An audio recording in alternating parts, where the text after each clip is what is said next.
Picture a young man, broad-shouldered and powerful, standing in the wrestling arena of ancient Athens. The crowd roars as he throws his opponent to the ground with practiced ease. His body is a weapon, honed through years of training, his muscles carved by discipline and sweat. They call him Plato, the broad one, perhaps for those shoulders, perhaps for the wide range of his grappling technique. No one remembers anymore.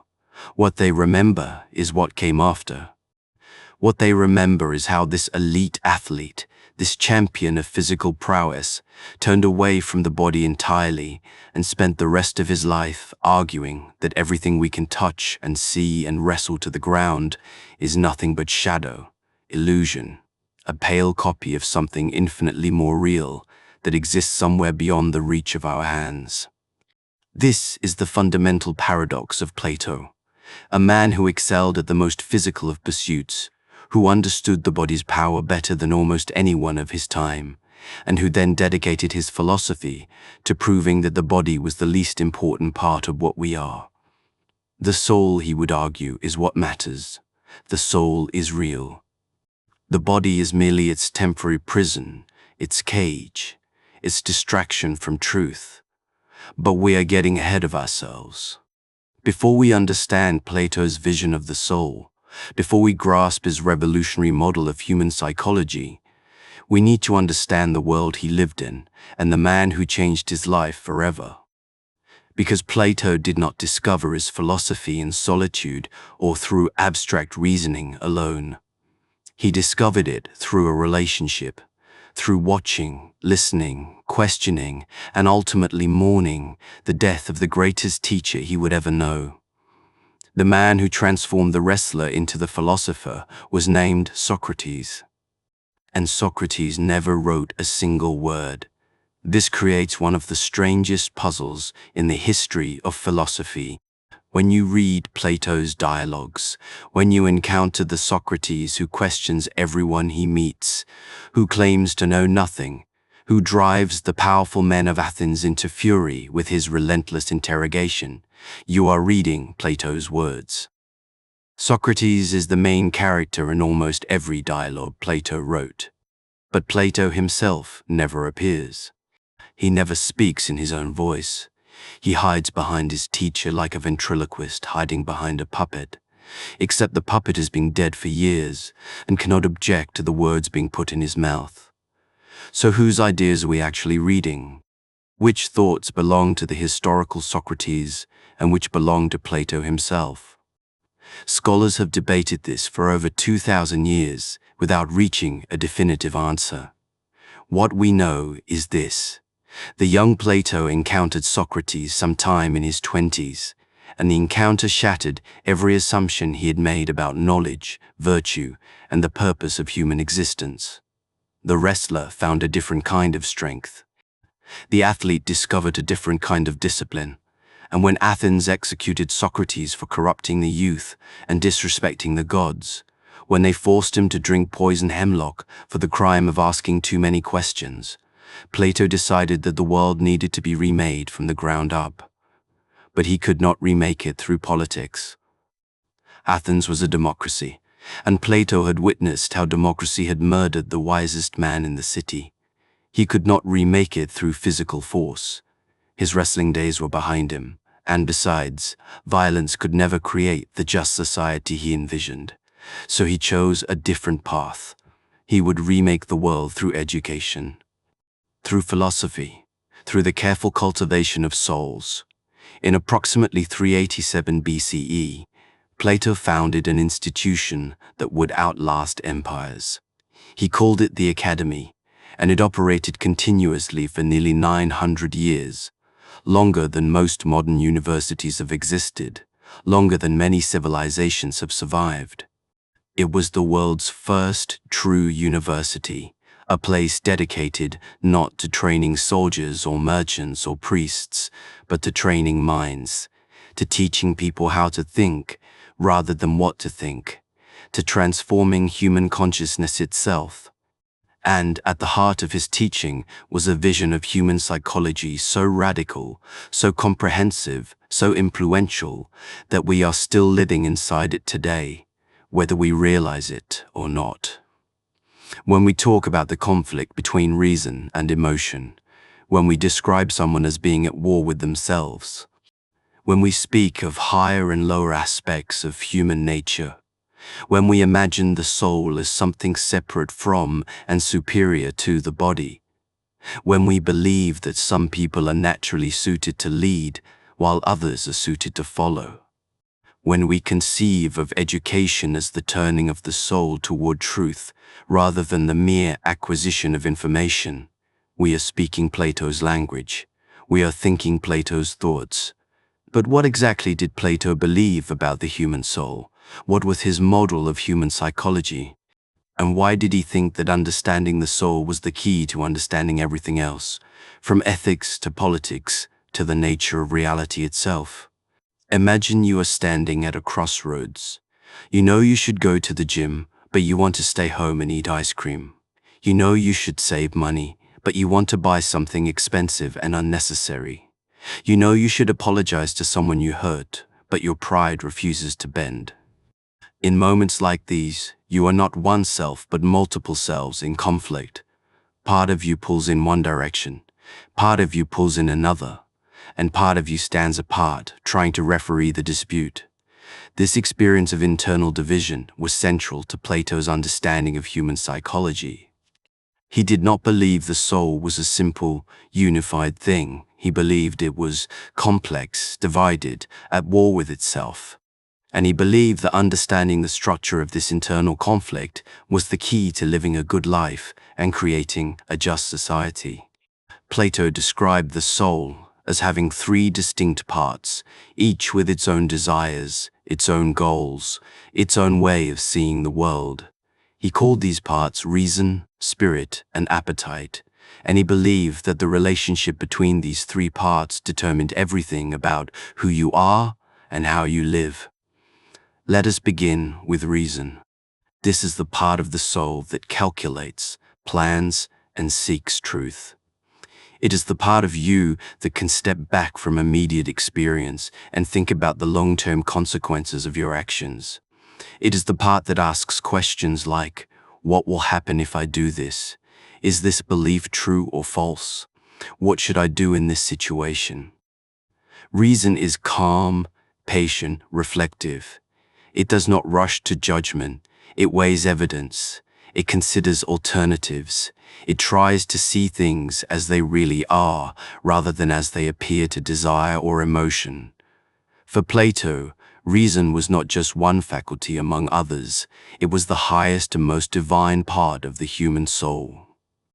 It was the part that could grasp eternal truths, understand abstract concepts, and perceive the forms, those perfect, unchanging templates of reality that existed in a realm beyond the physical world.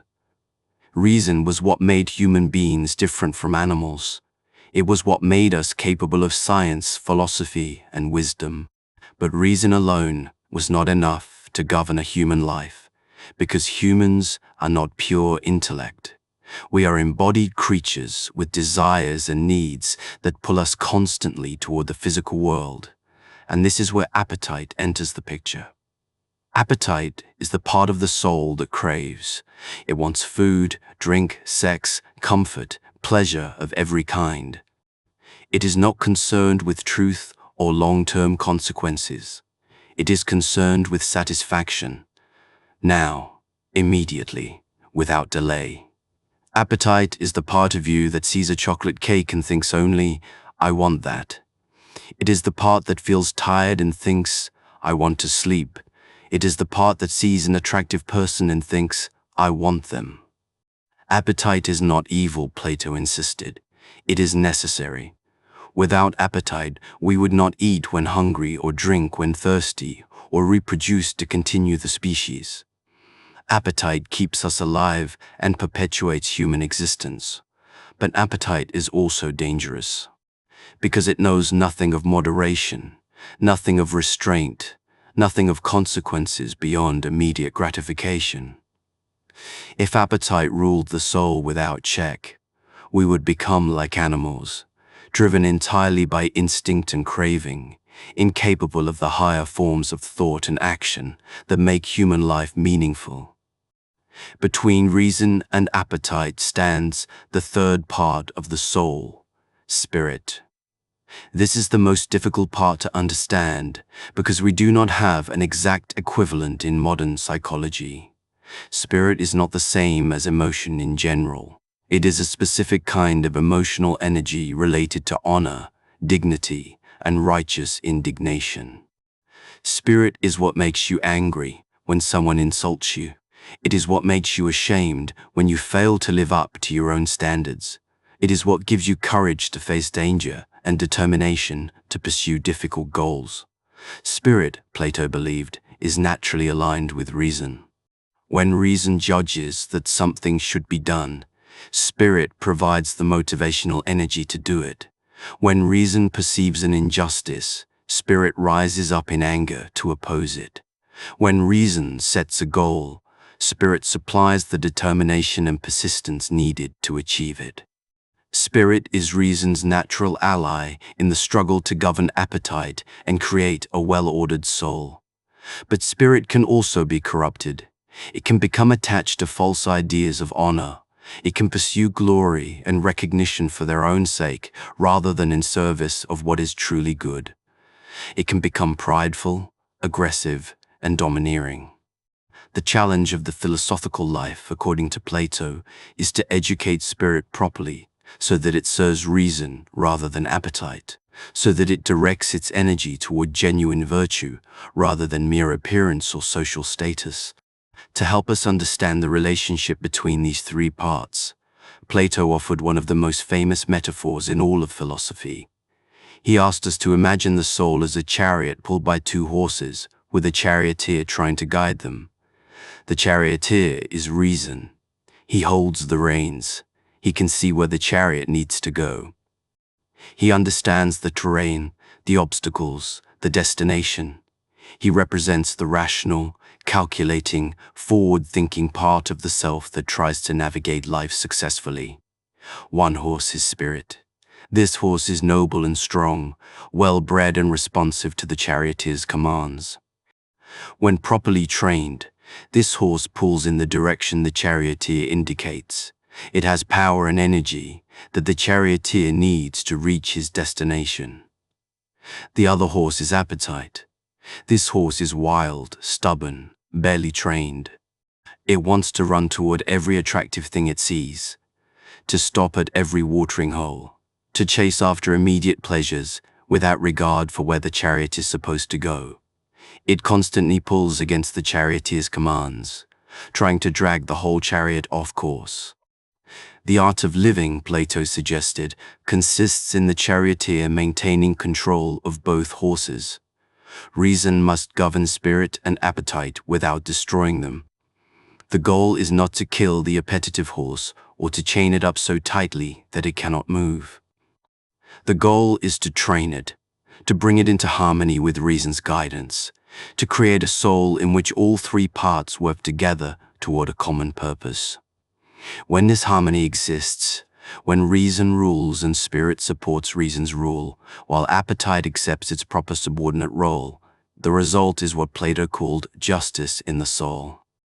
And justice in the soul, he insisted, was both the cause and the consequence of human happiness.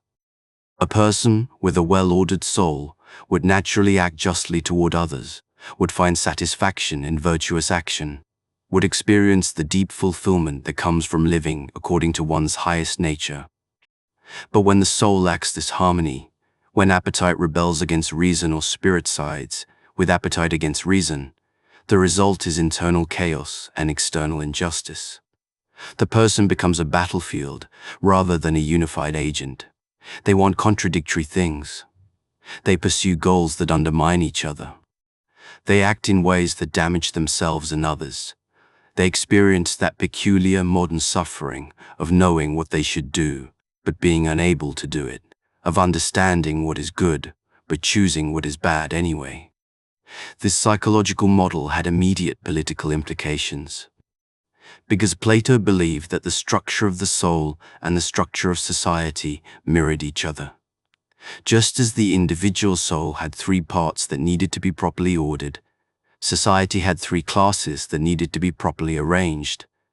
At the top were the guardians or philosopher-kings, those rare individuals in whom reason was so highly developed and so firmly in control that they were capable of perceiving truth directly and governing wisely. These people were not interested in wealth or power for its own sake. They understood that true leadership was a burden, not a privilege, and that the only legitimate reason to rule was to benefit the ruled rather than the ruler. Below the guardians were the auxiliaries or warriors, those people in whom spirit was the dominant quality. These individuals had courage, determination, and a strong sense of honor. They were naturally suited to defend the city, enforce its laws, and support the decisions of the guardians. But they were not philosophers. They could not grasp the highest truths directly. They needed to trust that the guardians understood things they themselves could not fully comprehend.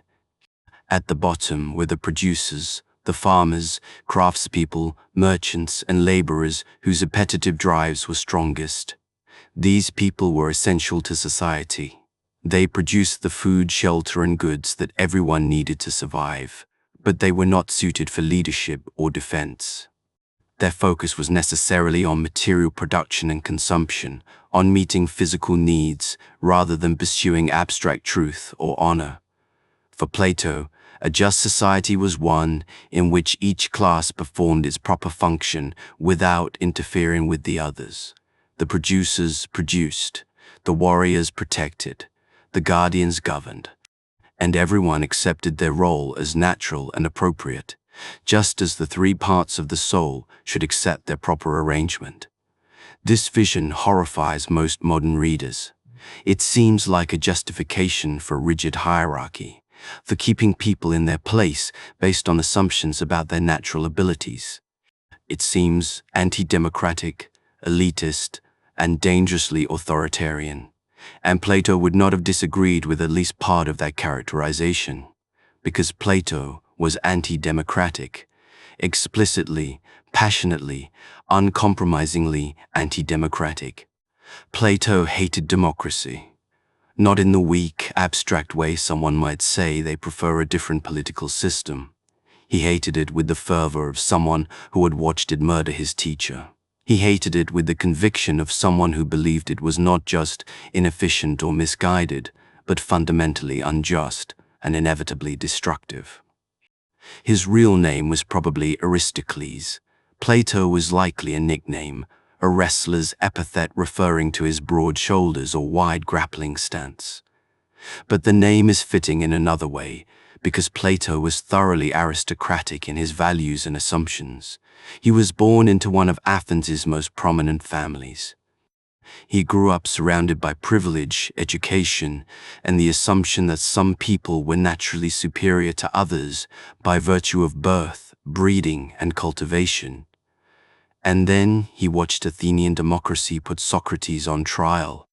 He watched as 500 randomly selected citizens, most of whom knew nothing about philosophy and cared even less, voted to execute the wisest man in Athens. He watched as mob justice, popular sentiment, and the rhetoric of skilled speakers overwhelmed truth, reason, and genuine understanding.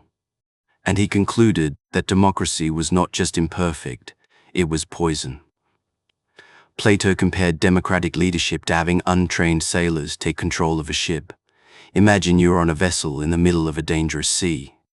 The proper captain, the one with knowledge of navigation and seamanship, is overthrown by the crew.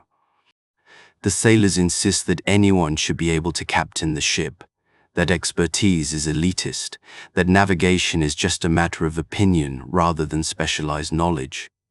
So they put leadership up to a vote.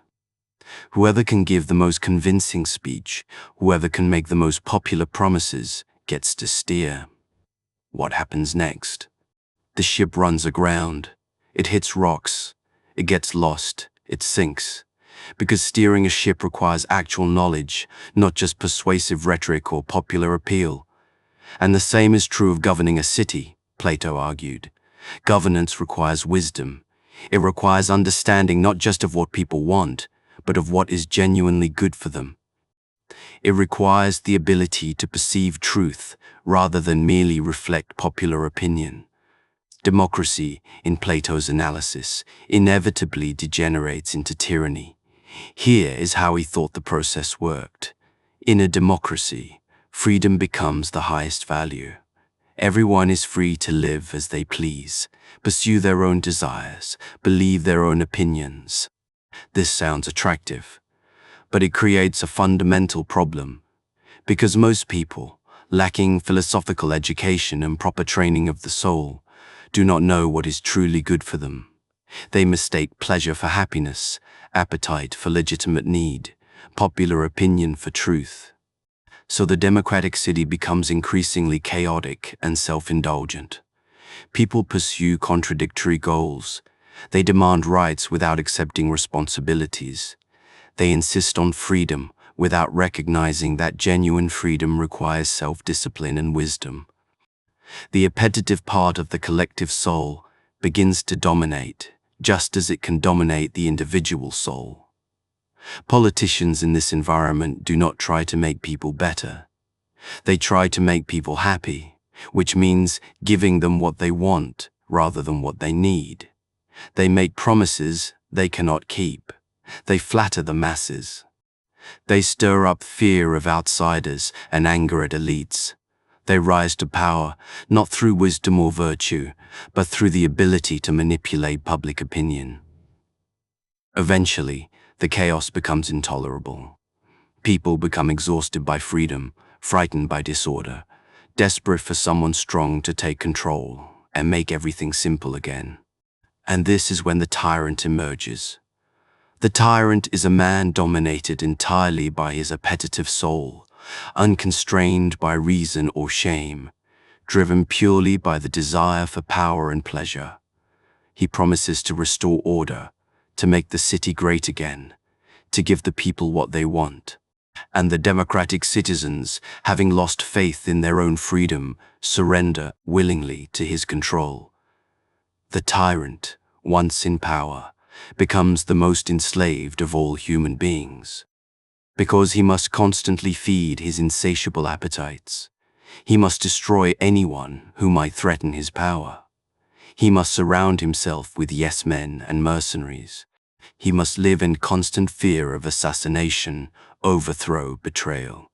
He becomes a prisoner of his own unlimited desires, the charioteer who has completely lost control of the appetitive horse and is now being dragged helplessly behind it. This analysis of democracy's degeneration into tyranny was not mere theoretical speculation for Plato. He had lived through a period of intense political instability in Athens. He had seen popular leaders rise and fall. He had witnessed how democratic assemblies could be swayed by passionate rhetoric. He had watched as Athens lost its war with Sparta, partly through poor leadership chosen by popular vote, rather than expertise. And of course, he had seen them kill Socrates. So what was Plato's alternative? If democracy was unacceptable, what form of government did he propose? The answer revealed both the brilliance and the danger of his psychological model. He wanted philosophers to rule the world. Plato's solution to the problem of political governance was both simple and absurd. He proposed that cities should be ruled by philosophers, not by warriors, not by wealthy merchants, not by popular vote, but by those rare individuals who had devoted their lives to understanding truth and had succeeded in developing their rational soul to its fullest capacity. This was the foundation of his ideal state, a city governed by philosopher-kings, individuals who combined political power with philosophical wisdom, who ruled not because they wanted to rule, but because they understood that good governance was necessary and that no one else was qualified to provide it. The very idea seems contradictory. Philosophers, after all, are supposed to love wisdom, not power. They are supposed to spend their time in contemplation, not administration. Why would someone who had achieved the enlightenment necessary to perceive eternal truths want to descend back into the messy, complicated world of political decision-making? Plato's answer was simple: they would not want to, and that was precisely why they should rule. The fundamental problem with political leadership, Plato argued, was that it attracted the wrong kind of people. Those who desired power were exactly the people who should never have it, because the desire for power came from the appetitive and spirited parts of the soul rather than the rational part. It came from wanting to dominate others, to be recognized and honored, to accumulate wealth and influence. These were not bad desires in themselves, but they were inappropriate motivations for governance.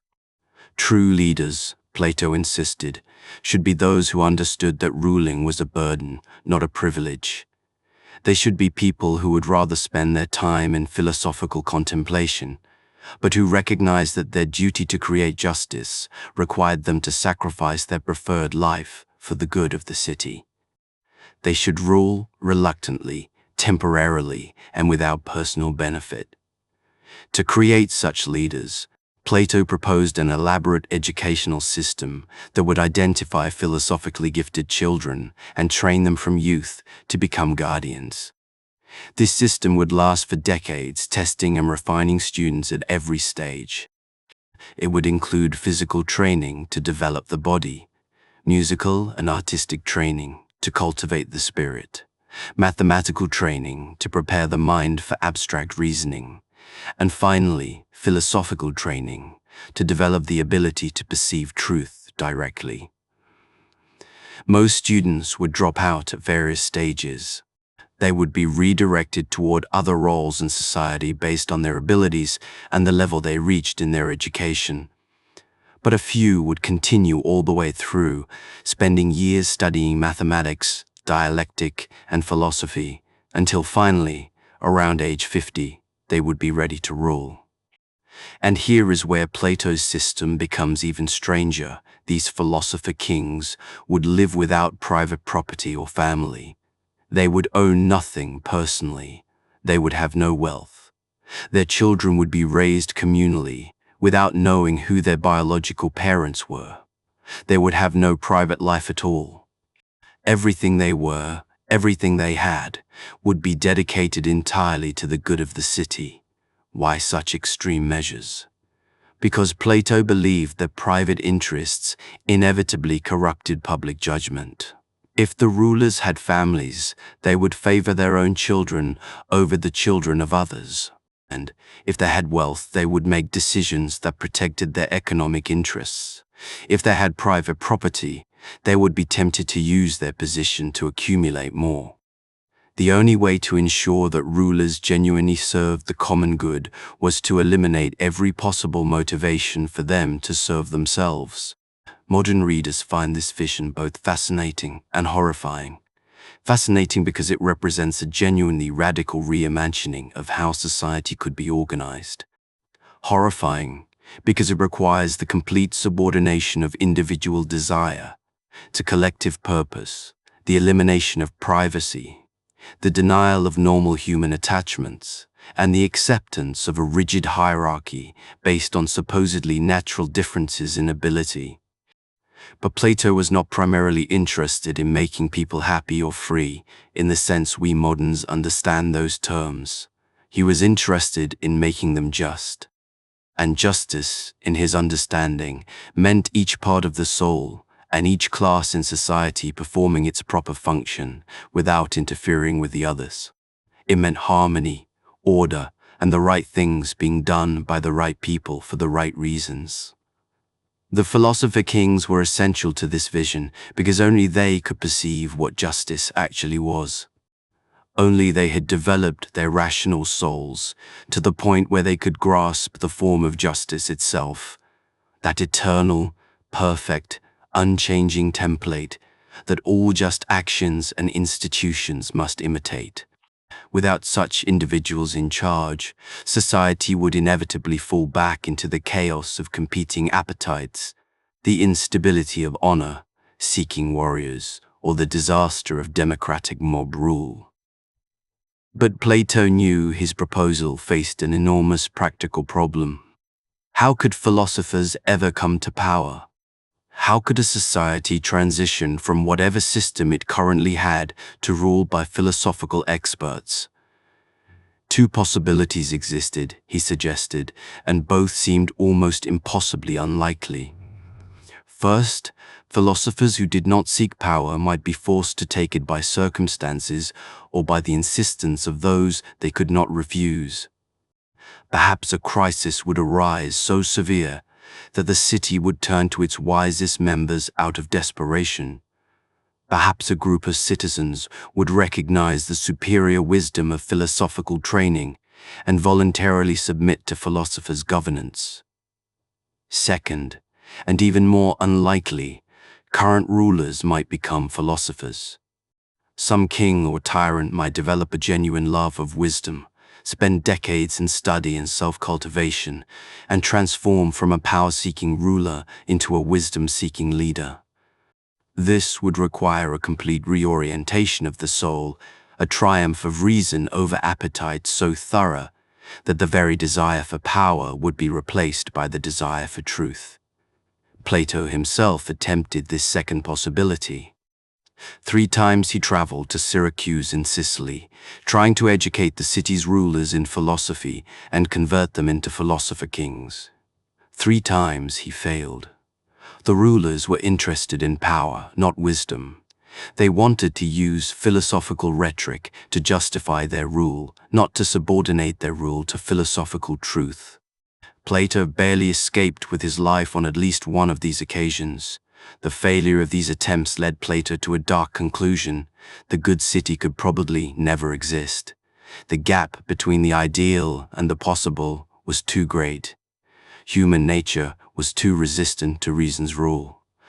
Most people, most of the time, would continue to be governed by appetite rather than wisdom, by opinion rather than knowledge, by what seemed good rather than what actually was good. But this failure did not make the ideal useless, because even if the perfectly just city could never be realized in practice, understanding what that city would look like provided a standard for evaluating actual cities. It showed what we should aim for, even if we could never fully achieve it.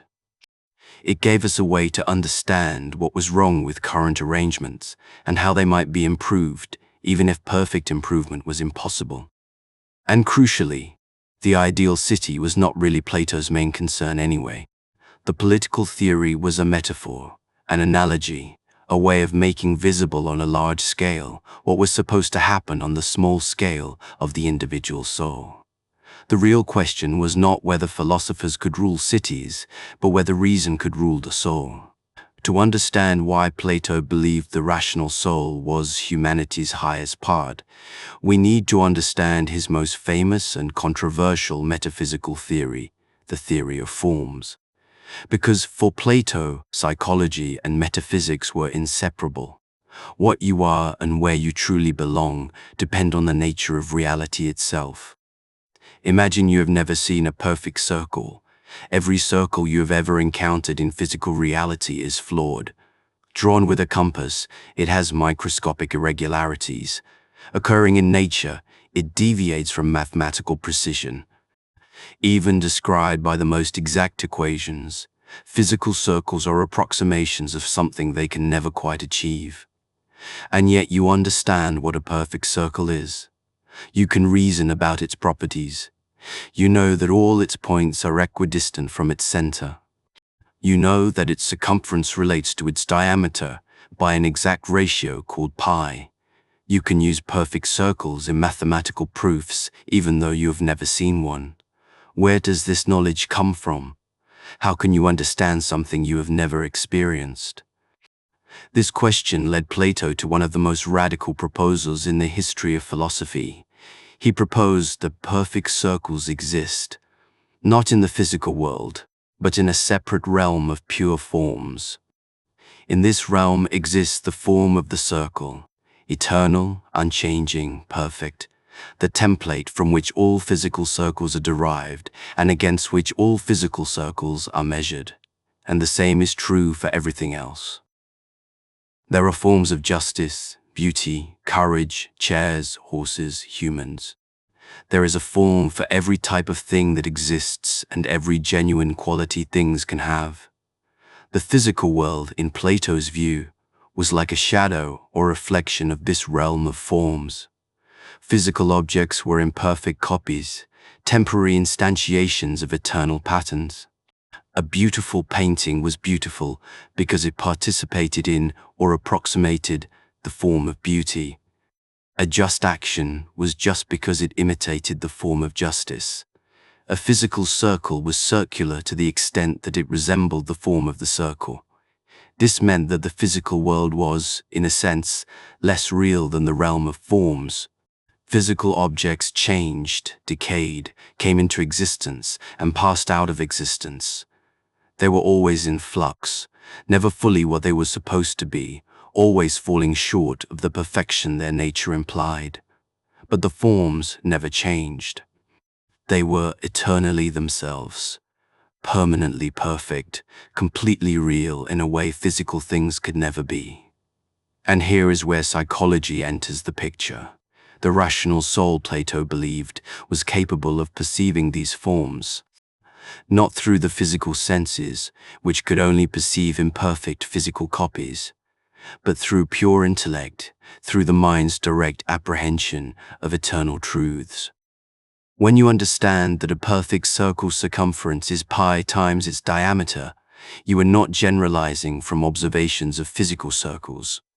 You are perceiving a truth about the form of the circle itself, a truth that would remain true even if every physical circle in the universe were destroyed. When you understand that justice consists in each part of the soul performing its proper function, you are not summarizing your observations of just people.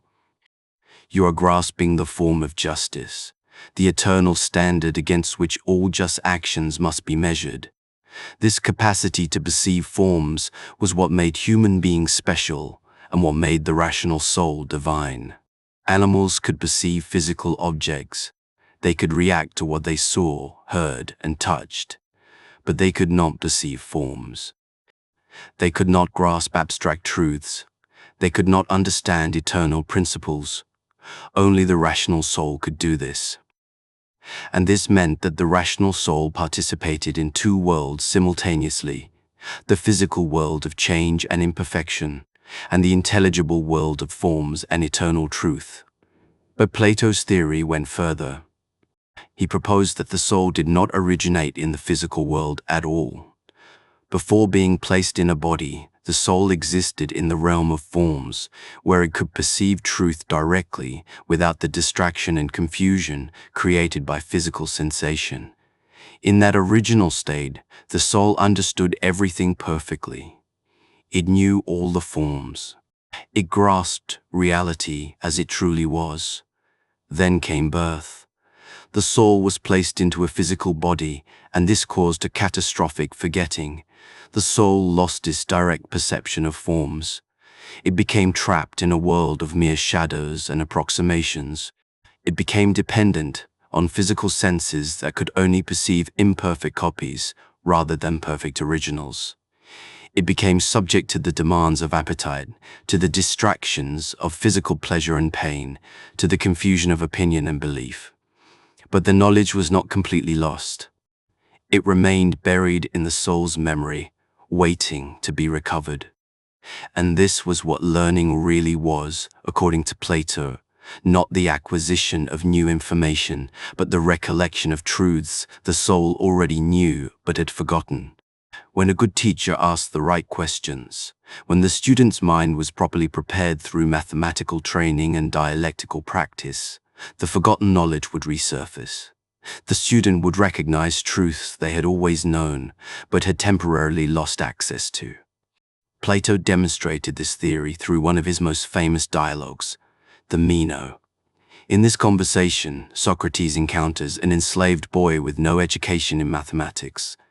Through careful questioning without teaching anything directly, Socrates leads the boy to discover complex geometric truths about squares and their areas. The boy can answer Socrates' questions correctly, even though he has never studied geometry. How is this possible? Because, Plato suggests, the boy's soul knew these truths before birth, and Socrates' questions simply helped him remember what he had forgotten. This theory of learning as recollection had profound implications for education. It meant that teachers could not simply pour information into students' minds as if filling empty vessels. Instead, they had to draw out knowledge that was already present but buried. They had to ask questions, create perplexity, force students to examine their own assumptions and discover contradictions in their beliefs. Only through this process of intellectual struggle could the soul remember what it once knew. It also meant that not everyone could be educated to the same level. Some souls had perceived the forms more clearly in their previous existence. Some had paid more attention. Some had stronger rational capacities. These souls would be able to progress further in philosophical education, eventually becoming capable of perceiving the forms directly once again. But other souls had weaker rational capacities. They might never progress beyond belief and opinion to genuine knowledge. They might never escape the cave of physical sensation and conventional thinking. This brings us to Plato's most famous metaphor, the allegory of the cave. Imagine human beings living in an underground cave. They have been imprisoned there since childhood, their necks and legs chained, so they cannot move or turn their heads. Behind them burns a fire. Between the fire and the prisoners runs a raised walkway, like a puppet theater's stage. Along this walkway, people carry various objects, statues of animals, models of trees, artifacts of every kind. The prisoners cannot see the fire behind them or the people carrying objects. They can only see the wall in front of them. And on that wall, they see shadows cast by the fire's light, shadows of the objects being carried, shadows that move and shift as the objects pass by. Shadows accompanied by echoes of the carrier's voices, sounds that seem to come from the shadows themselves. The prisoners have never seen anything else. They know nothing of the objects casting the shadows, nothing of the fire providing light, nothing of the world outside the cave. For them, the shadows are reality. When they see a shadow of a horse, they do not think that is a shadow of a horse. They think that is a horse. The shadows have names. They have patterns. The prisoners become experts in predicting which shadows will appear next, which sounds will accompany them. They consider those who are best at making such predictions to be wise. Now imagine one prisoner is freed. His chains are removed. He is forced to stand and turn toward the fire.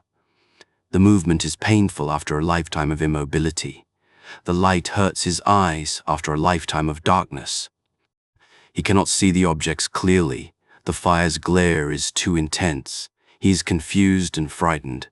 If you told him that what he now saw was more real than the shadows, he would not believe you. He would insist that the shadows were clearer, more distinct, more reliable. He would want to turn back toward the wall, back toward what he understood.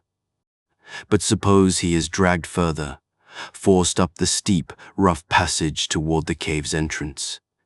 The journey is agonizing. His eyes hurt worse with each step closer to the opening.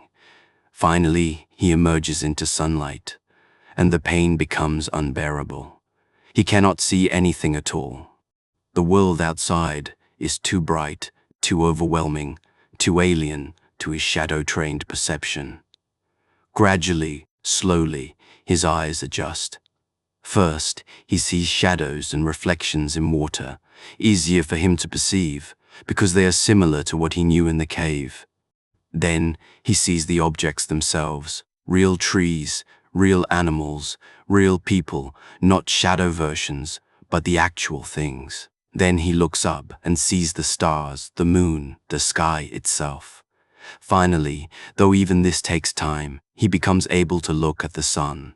And when he looks at the sun, he understands something profound. The sun is not just one bright object among others. It is the source of all light, all vision, all life in the visible world. It makes everything else visible. It enables all perception. It is what allows anything to be seen at all. The freed prisoner realizes that his entire previous life was lived in ignorance and illusion. The shadows he thought were real were mere imitations of objects that were themselves merely copies of eternal forms. His expertise in predicting shadow patterns was worthless compared to understanding the actual world. Everything he thought he knew was wrong. What would he do now? If he were wise, if he had perceived not just the physical sun, but the metaphysical reality it represents, he would want to stay in the upper world. He would want to contemplate truth, to study the forms themselves, to understand reality as it actually is rather than as it appears to the ignorant. He would have no desire to return to the cave and its shadow watching. But suppose he did return. Suppose duty or compassion drove him back down into the darkness to free other prisoners. What would happen? First, his eyes would need to readjust to the darkness. Coming from bright sunlight into the cave, he would be blind again, unable to see even the shadows clearly. The other prisoners would laugh at him. They would say that his journey upward had ruined his vision, that he had returned damaged and blind. They would consider him a cautionary tale, proof that one should never leave the cave or question the reality of shadows. If he tried to free them, if he attempted to turn them toward the fire and drag them upward toward the light, they would resist violently. They would fight him. They might even kill him to prevent him from destroying their comfortable illusions, because the truth is painful. The truth requires abandoning everything you thought you knew. The truth demands a complete reorientation of your entire way of seeing and understanding. Most people would rather remain in comfortable ignorance than undergo the agony of enlightenment. This allegory was Plato's vision of the human condition and the philosopher's role. The cave represents the physical world, the realm of sensory perception and conventional belief. The shadows represent the objects we perceive through our senses, imperfect, changing, not fully real. The fire represents the sun in the physical world, the source of physical light and physical vision. But the journey upward represents philosophical education, the soul's ascent from the realm of physical objects to the realm of forms. The real sun represents the form of the good, the highest form, the source of truth and reality itself, that which makes everything else knowable and gives every other form its existence and intelligibility. The freed prisoner represents the philosopher, the person who has escaped from opinion to knowledge, from appearance to reality, from the merely physical to the truly intelligible. And the philosopher's return to the cave represents the duty that comes with enlightenment, the obligation to help others escape their ignorance, even when they do not want to be helped and will resist violently. Plato was describing Socrates, the philosopher who questioned everything, who tried to make people examine their beliefs, who insisted that most of what passed for knowledge was actually ignorance, who was executed by those he tried to help. Socrates had left the cave. He had seen the truth. He had returned to free others, and Athens had killed him for it. But the allegory also reveals something crucial about Plato's psychology. The ascent from the cave is not just about changing your beliefs. It is about transforming your soul. It is about reorienting your entire being from appetite and opinion toward reason and truth. It is about turning the eye of the soul away from the shadows of physical reality toward the light of eternal forms. This turning cannot be forced. You can drag someone's body up the path from the cave, but you cannot force their soul to see. The soul must choose to turn. It must choose to endure the pain of enlightenment. It must choose to prefer truth over comfortable illusion, and most souls will never make this choice. They will remain in the cave, watching shadows, considering themselves wise, killing anyone who suggests there might be something better. Plato understood something that many philosophers have forgotten.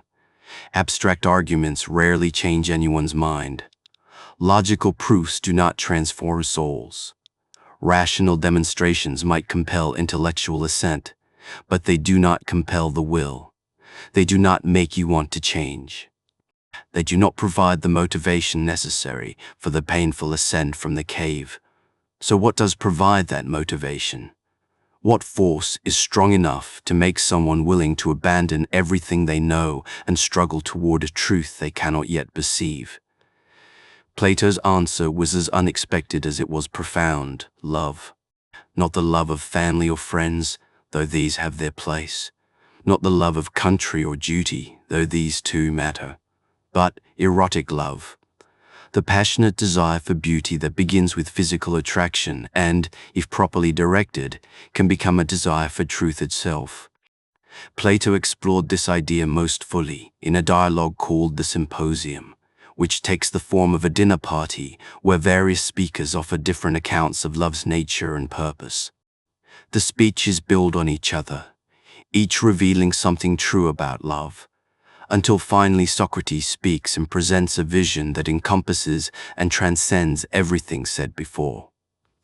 According to Socrates, love is neither a god nor a mortal, but something in between, a daimon, a spirit that mediates between the human and the divine. Love is not possession of beauty, but desire for beauty. It is not satisfaction, but longing. It is the recognition that we lack something essential and the drive to obtain it. This might sound like a deficiency, but Plato saw it as humanity's greatest gift. Because love creates motion, it creates striving. It pulls us beyond ourselves towards something higher. Without desire, without the painful awareness that we are incomplete, we would never grow, never change, never become more than we are. But here is the crucial insight. Love can be educated. It can be directed.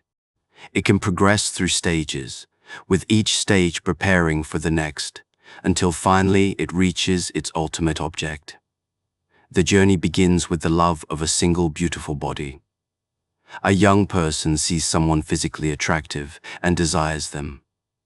This desire is not wrong or shameful. It is natural, necessary, the starting point of something that can become sublime. But it is only the starting point. As love matures, the person realizes that the beauty of one body is related to the beauty of all bodies. What makes this particular person attractive is not unique to them, but a quality they share with other beautiful people. So the lover's desire expands from one beautiful body to many beautiful bodies, to physical beauty itself rather than a single instance of it. But physical beauty is transient. Bodies age, decay, die. The beauty that captivates us today will be gone tomorrow. So mature love must learn to love something more lasting than physical appearance. It must learn to love beautiful souls, beautiful characters, beautiful minds. It must learn to see that inner beauty is more valuable than outer beauty, that a person's virtue and wisdom are more worthy of love than their appearance. And this leads naturally to the next stage, love of beautiful laws, customs, and institutions. Because beautiful souls are created by beautiful education, which requires beautiful institutions, which are created by beautiful laws. The lover who truly wants to promote inner beauty must care about the social and political structures that cultivate it. But even this is not the highest form of love, because laws and institutions, however beautiful, are still human creations, still subject to change and imperfection. The truly philosophical lover must progress beyond even these, to love knowledge itself, to love the study of what is permanently and perfectly beautiful. And this study eventually leads to the final revelation, the form of beauty itself. Not beautiful things, not beautiful people, not beautiful ideas, but beauty in its eternal, unchanging, perfect essence. Beauty that does not come into being or pass away. Beauty that is not beautiful from one perspective and ugly from another. beauty that is not mixed with anything else, pure, absolute, divine beauty. When someone perceives this form of beauty, they are transformed. They see that everything they previously loved was merely a reflection or shadow of this ultimate reality. They understand that their entire life has been a preparation for this moment of recognition. They realize that all previous loves were really forms of this ultimate love, confused and misdirected, seeking the eternal in the temporal, the perfect in the imperfect. This ascent from physical attraction to philosophical vision is what Plato called the ladder of love, and it remains one of the most influential ideas in Western culture. When we talk about Platonic love today, we usually mean non-sexual affection, but Plato meant something far more profound and strange: the transformation of erotic desire into philosophical vision, the conversion of sexual energy into intellectual and spiritual aspiration. For Plato, this transformation was possible because beauty and truth were ultimately the same thing. The form of beauty was identical to the form of the good, which was identical to ultimate reality itself. When you truly loved beauty, you loved truth. When you pursued beautiful things, you were really pursuing knowledge. When you desired another person, you were really desiring to transcend your own limitations and touch something eternal. This might sound like a devaluation of physical love, as if sexual desire were merely a confused form of philosophical inquiry. And in a sense, Plato did believe that physical consummation was less valuable than intellectual contemplation. He thought that producing beautiful children was less important than producing beautiful ideas, that the biological urge to reproduce was a dim reflection of the spiritual urge to create lasting truth.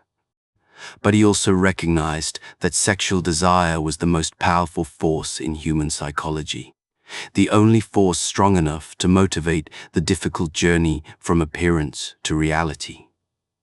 Reason alone could not do it. The rational part of the soul could recognize that truth was better than opinion, but recognition was not enough. You needed to want truth with the same intensity that you wanted a beautiful body. You needed to pursue wisdom with the same passion that drove sexual conquest. You needed eros, desire, longing, the painful recognition of incompleteness that made striving possible. This vision of love had immediate implications for how Plato thought about relationships and society. He proposed, in his ideal city, that the guardian class should not have permanent marriages or private families. Instead, there should be communal mating festivals, where the best men and best women were paired together to produce children with the best natural qualities. These children would be raised collectively, not knowing who their biological parents were, free from the narrow attachments of family life. This proposal horrifies most readers, and Plato knew it would. He was not naive about human psychology. He understood that people were deeply attached to their families, that the love of parents for children and children for parents was one of the strongest bonds in human experience. But he thought this bond was ultimately an obstacle to justice and truth. Because family love was partial, particular, preferential. Parents loved their own children more than other children. They wanted their children to succeed even at the expense of others' children. They passed on wealth and advantage privately rather than contributing to the common good. They created dynasties, aristocracies, nepotism. They made people care more about their private interests than the city's welfare. If you truly wanted justice, if you really wanted a city where everyone was treated fairly and each person received what they deserved based on ability rather than birth, you had to eliminate private families. You had to make everyone part of one large family where all adults were parents to all children, and all children were equally loved and equally provided for. And sexual desire had to be channeled toward the production of excellent offspring rather than personal satisfaction. Reproduction was too important to be left to individual choice and passion. It had to be regulated by those who understood which pairings would produce the best results, who could see beyond personal attraction to biological and psychological compatibility. Again, we find this vision disturbing. It seems to reduce human beings to breeding stock, to eliminate privacy and intimacy, to sacrifice individual happiness for collective goals. It seems totalitarian in the worst sense, the complete subordination of personal desire to state purposes. But for Plato, this was not subordination, but liberation, because personal desire, appetite, particular attachments were what kept the soul trapped in the cave of physical reality. To ascend to truth, to perceive the forms, to achieve the ultimate vision of beauty and goodness, you had to transcend these limited loves. You had to learn to love universally, rather than particularly, to care about humanity rather than just your family, to desire truth rather than just pleasure. The philosopher who had achieved this transformation would not experience the elimination of family as a loss, but as a gain, because they would have gained something infinitely more valuable: direct perception of eternal reality, participation in divine truth, the happiness that comes from understanding rather than mere satisfaction of appetite. Whether such transformation is actually possible, whether human beings can really transcend their particular attachments and love universally, whether the elimination of family would really create justice rather than merely a different kind of oppression, these are questions Plato's readers have debated for 2 millennia. But the questions themselves, the vision that prompted them, remain as challenging today as when Plato first presented them. Plato believed the soul was immortal, not metaphorically, not symbolically, but literally. The soul existed before the body was born. It would continue to exist after the body died. It had always existed and always would exist, moving through an eternal cycle of birth, death, and rebirth. This was not mere hope or speculation.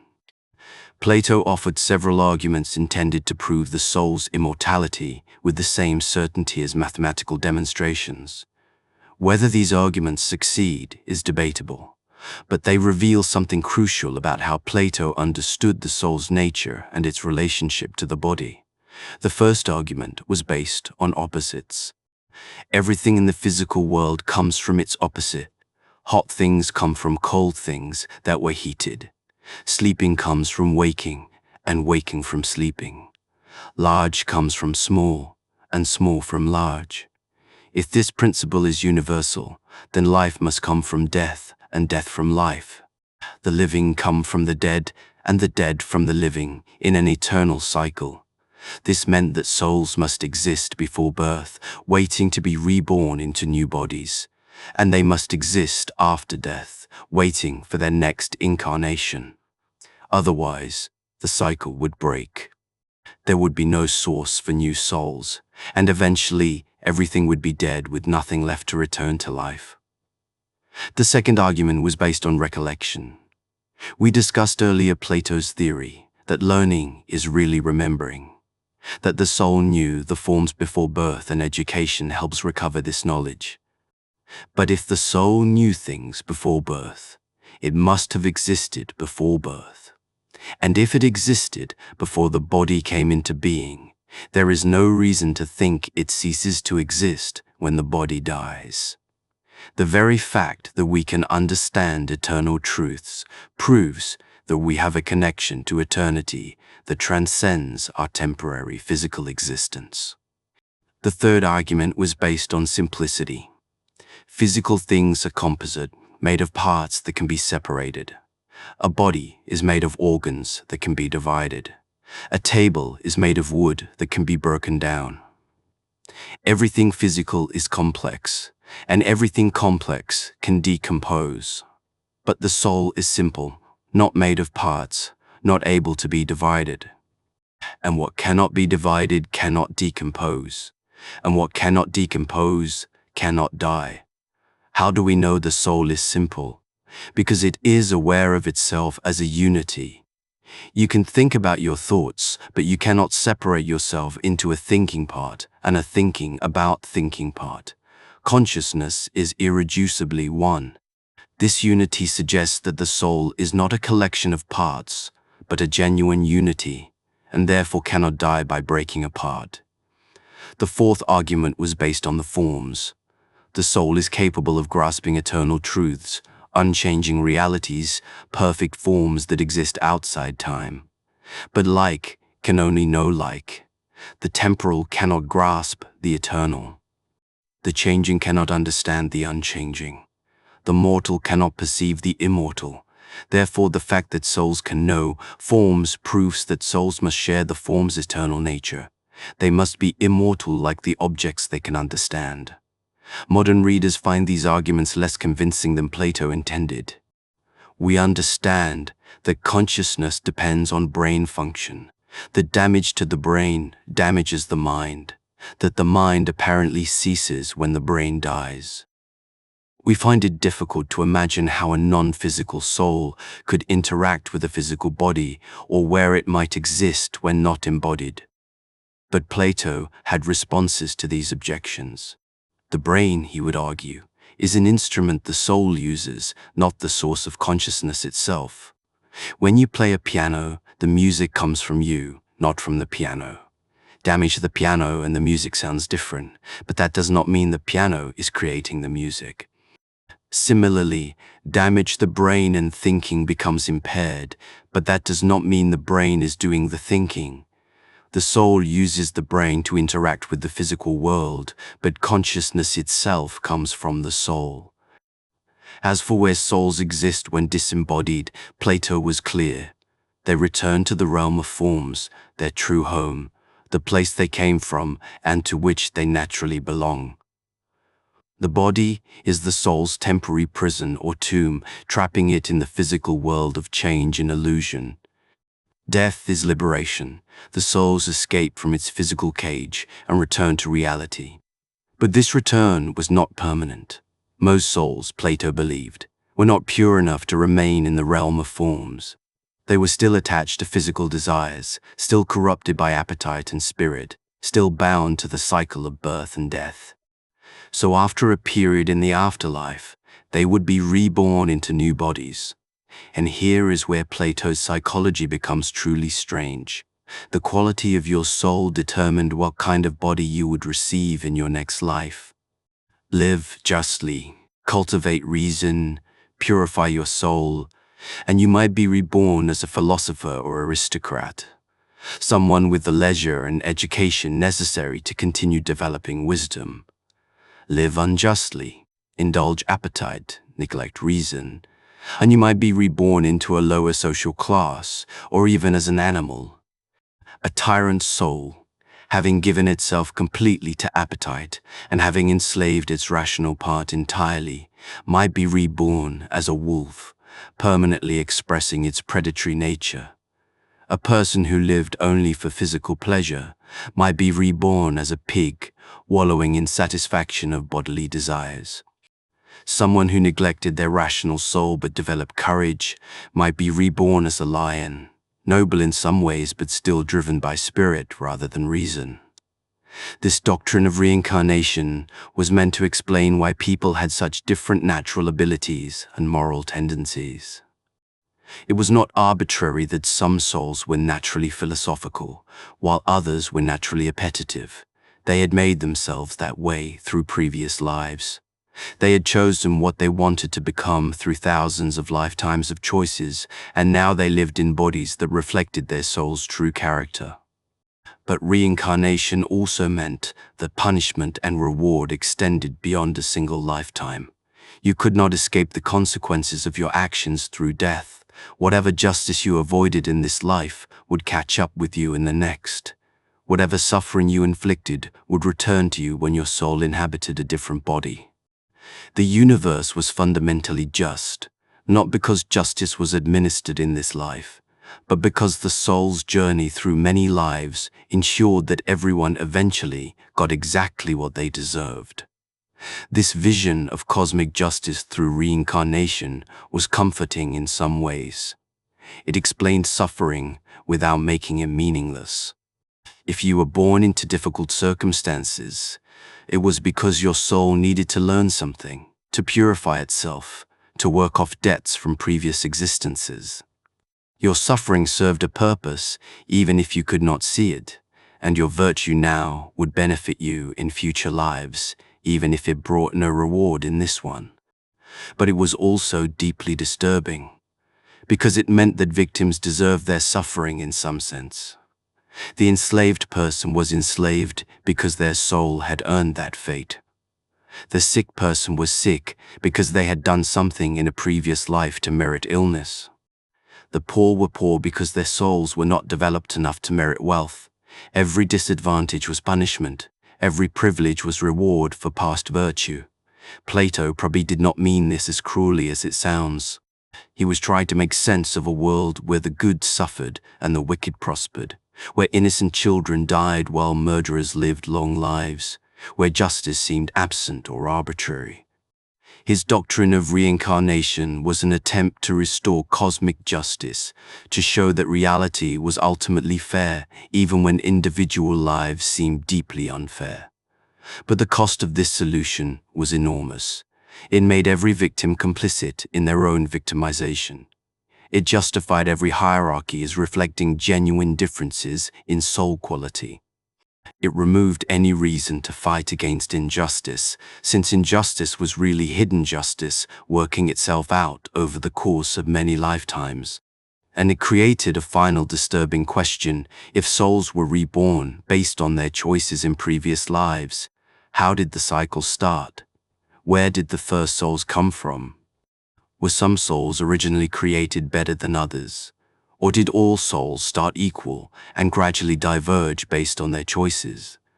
Plato's myths suggested that souls were originally created equal, that they were shown the forms before their first incarnation and allowed to choose their first lives. But souls that chose badly, that were drawn to physical beauty or power or pleasure, would be reborn into circumstances that reflected those choices. And over countless lifetimes, their choices would compound, making it harder and harder to escape the patterns they had created. Only philosophy offered escape. Only the cultivation of reason, the purification of the soul through understanding truth, the deliberate turning away from appetite toward the forms, could break the cycle.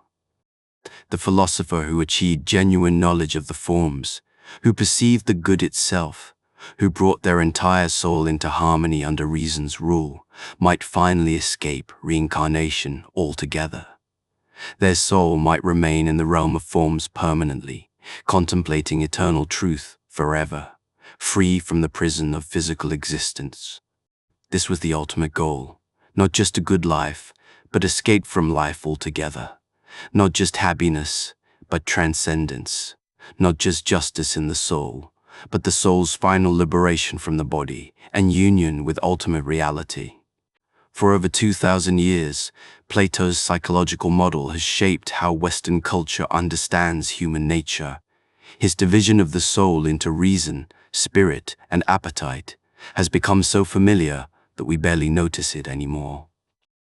We take for granted that thinking is better than feeling, that the mind should control the body, that rational planning should override emotional impulse, that some people are naturally suited to lead while others should follow.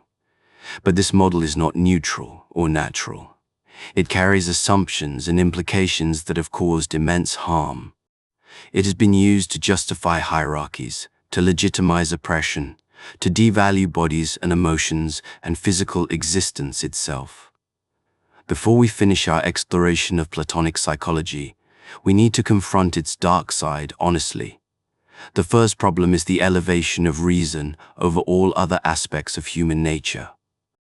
By placing reason at the top of the soul's hierarchy, Plato created a value system in which thinking is always better than feeling, planning better than spontaneity, abstraction better than concrete experience, eternal truths better than temporal realities.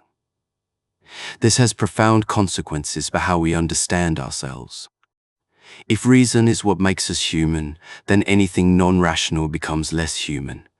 Emotions become obstacles to overcome rather than sources of wisdom. Physical desires become embarrassments to transcend rather than legitimate needs to satisfy. The body becomes a burden rather than part of who we are. Women, children, the uneducated, the disabled, anyone whose rational capacities seem less developed are implicitly devalued by this hierarchy.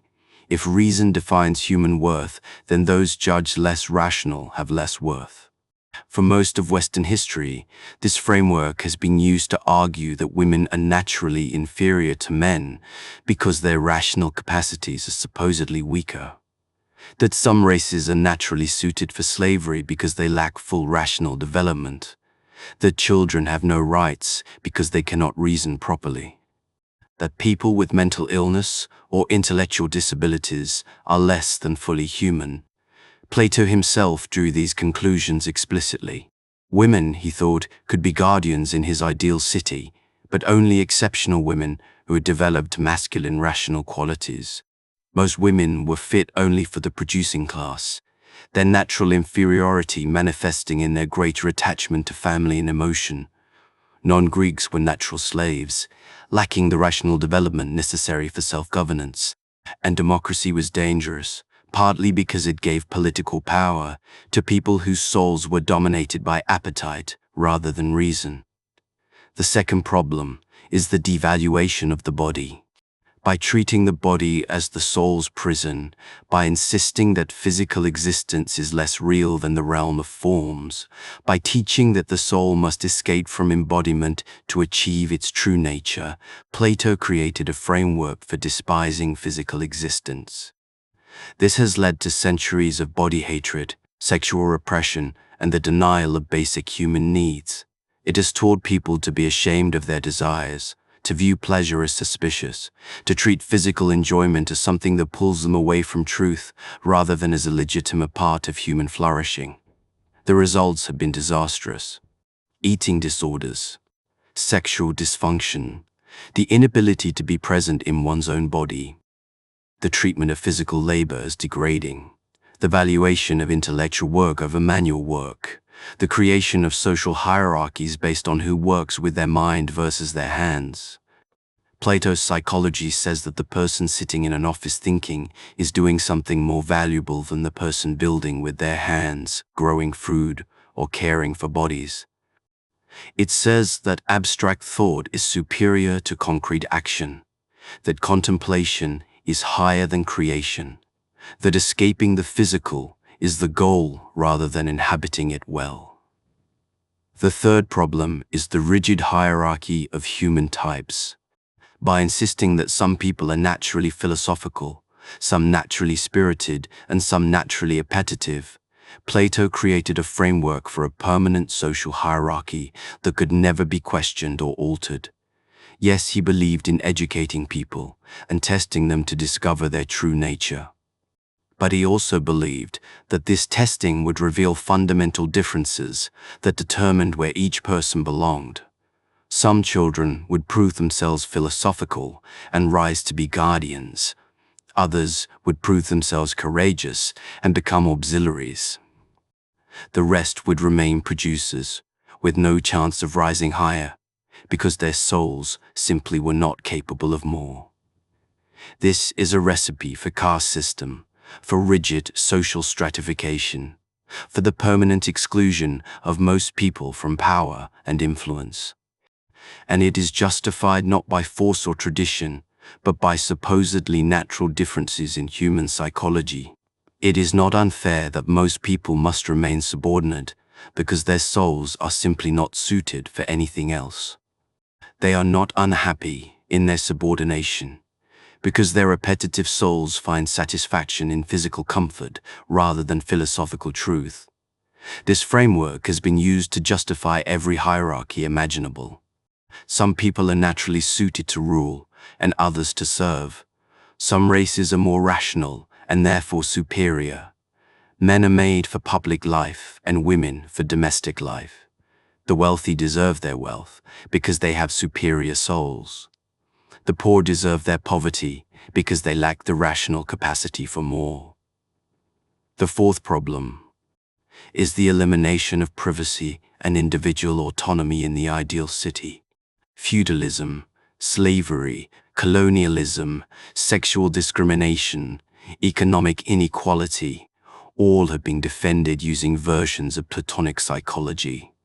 Plato's guardians have no private property, no private families, no private lives at all. Everything they are and have belongs to the city.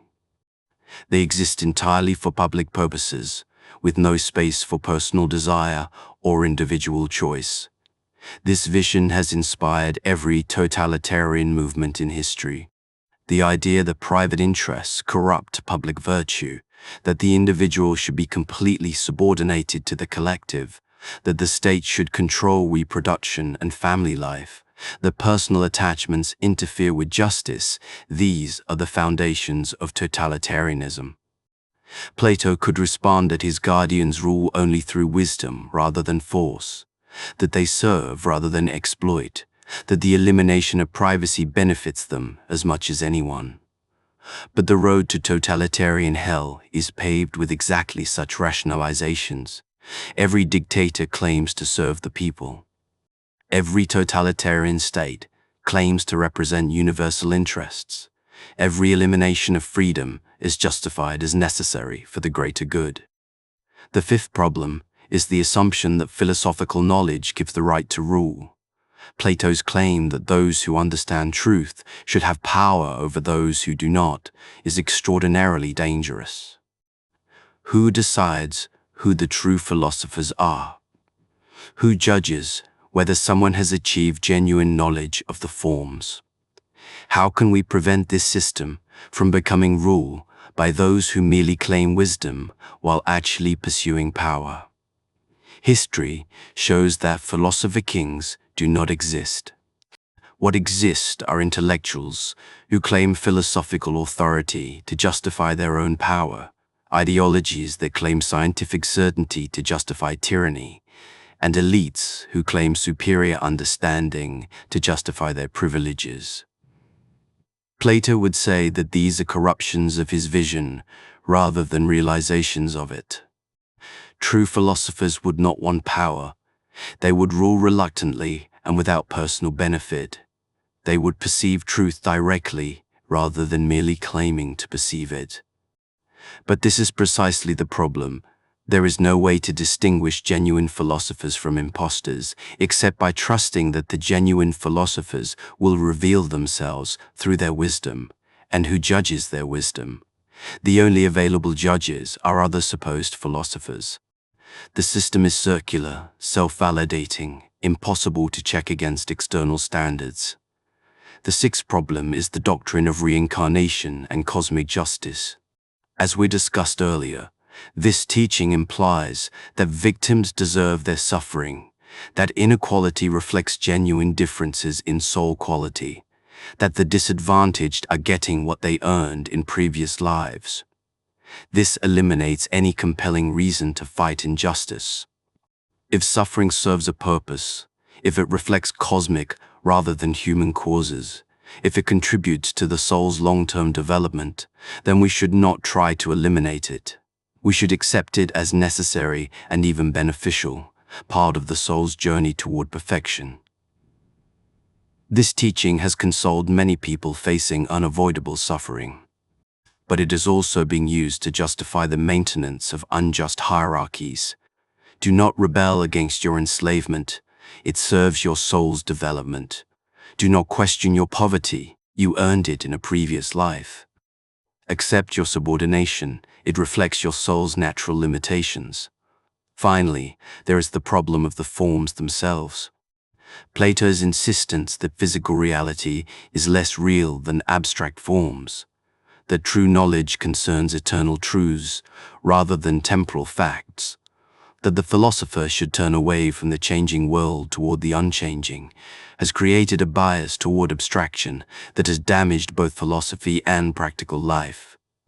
It has made philosophers less concerned with improving actual conditions and more concerned with debating ideal principles. It has made them less interested in studying how things actually work and more interested in how things ought to work according to abstract reasoning. It has created a gap between theory and practice, between philosophical ideals and lived reality, between what intellectuals think should happen and what actually does happen. Despite all these criticisms, despite the dark implications of his psychology, despite the ways his ideas have been used to justify oppression, Plato remains relevant. His questions persist. His insights continue to illuminate. His challenges cannot be easily dismissed. Consider the division of the soul into reason, spirit, and appetite. Yes, this hierarchy is problematic. Yes, it has been used to justify terrible things. But it captures something true about human experience. We do feel internal conflicts. We do experience ourselves as multiple forces in tension. We do struggle between what we desire, what we value, and what we think is right. Modern psychology has replaced Plato's tripartite soul with different models. Freud's id, ego, and superego. Behavioral psychology's conditioning and reinforcement. Cognitive psychology's System 1 and System 2 thinking. Evolutionary psychology's competing modules. But all these models recognize what Plato recognized. We are not unified selves with clear, consistent goals. We are complex, conflicted, often at war with ourselves. And Plato's question remains, how should these different aspects of ourselves be organized? Should reason rule? Should we trust our emotions more? Should we give appetite freer rein? Different philosophies give different answers, but they are all responding to the problem Plato identified. Consider the theory of forms. Yes, it seems metaphysically implausible. Yes, it creates problems about how non-physical entities could exist and how we could know them. But it addresses a real puzzle. How can we understand things we have never experienced? How can mathematics describe reality with such precision? How can we judge particular instances against standards they never perfectly meet? When you say a government is unjust, you are comparing it to some standard of justice that exists independently of any actual government. When you say a painting is beautiful, you are judging it against some standard of beauty that transcends all particular beautiful things. When you understand that a physical circle is imperfect, you are measuring it against a perfect circle that exists nowhere in the physical world. Plato's forms might not be the answer to these puzzles, but the puzzles themselves remain. How do we know universal truths? Where do standards come from? What makes one thing better than another? These are not questions we have fully answered. Consider the allegory of the cave. Yes, it implies that most people are deluded and only philosophers see truth. Yes, it justifies rule by experts over the ignorant masses. But it also captures something profound about the difficulty of changing minds and the resistance people show to ideas that challenge their worldview. We still live in caves of our own making. We still mistake shadows for reality. We are still trapped by confirmation bias, by the echo chambers of social media, by the comfortable illusions we prefer to uncomfortable truths. We still resist information that contradicts our beliefs. We still attack messengers who try to show us we are wrong. The freed prisoner who returns to the cave and is laughed at or killed. This is the fate of whistleblowers, reformers, scientists who challenge consensus, anyone who tries to make people see things differently.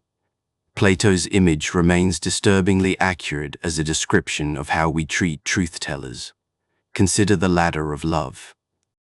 Yes, it seems to devalue physical attraction and bodily existence.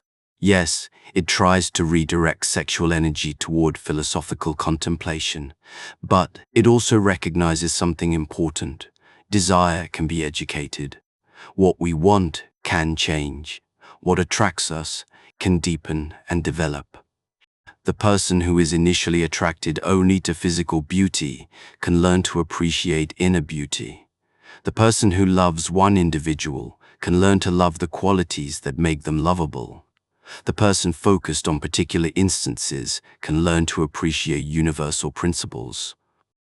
This is not a denial of physical attraction, but a recognition that it can be the beginning of something more. And Plato's insight that love provides motivation, that reason alone cannot supply, remains crucial. We do not change our lives because we understand logically that we should change. We change because we want something we do not have, because we love something we want to become, because desire pulls us toward a future that is not yet real. Consider the Philosopher-King problem. Yes, Plato's solution is unacceptable.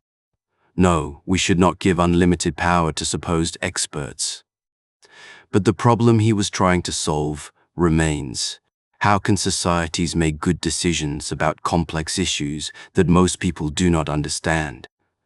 Democracy assumes that everyone's opinion should count equally. But should they? Should someone who knows nothing about climate science have as much say about environmental policy as climate scientists? Should someone who has never studied economics have as much influence over economic policy as economists? Should medical decisions be made by public opinion or by medical professionals? We are uncomfortable with these questions because we are committed to democratic equality, but Plato forces us to confront them honestly. Is democracy always right? Should expertise count for nothing? Can the majority be trusted to make good decisions about issues they do not understand? We have tried to solve this problem through representative democracy, elect leaders who will consult experts and make informed decisions. But representatives often ignore experts when expert advice is politically unpopular. And experts themselves disagree, sometimes because of genuine uncertainty, sometimes because of bias or corruption. Plato saw this problem and proposed a solution. Train leaders to love truth more than power. Create institutions where expertise determines policy. Eliminate the incentives that corrupt leaders. His solution failed. But his problem remains. Consider the critique of democracy. Yes, Plato's anti-democratic views led to dangerous conclusions, but his analysis of democracy's weaknesses is worth taking seriously. Does democracy always lead to good decisions? Does it protect minority rights? Does it prevent demagogues from gaining power? Does it make long-term planning possible? Contemporary democracies struggle with all these problems. Populist leaders manipulate public opinion. Short-term thinking sacrifices long-term needs. Majority rule tramples minority rights. Important but unpopular policies cannot be implemented. The problems Plato identified are not solved, merely managed imperfectly. Consider the emphasis on education. Plato believed that human nature could be dramatically improved through proper education, that the soul could be turned from shadows toward truth, that virtue could be taught. This is more optimistic than it might initially seem. If people are naturally, permanently divided into different types, then education cannot change fundamental abilities.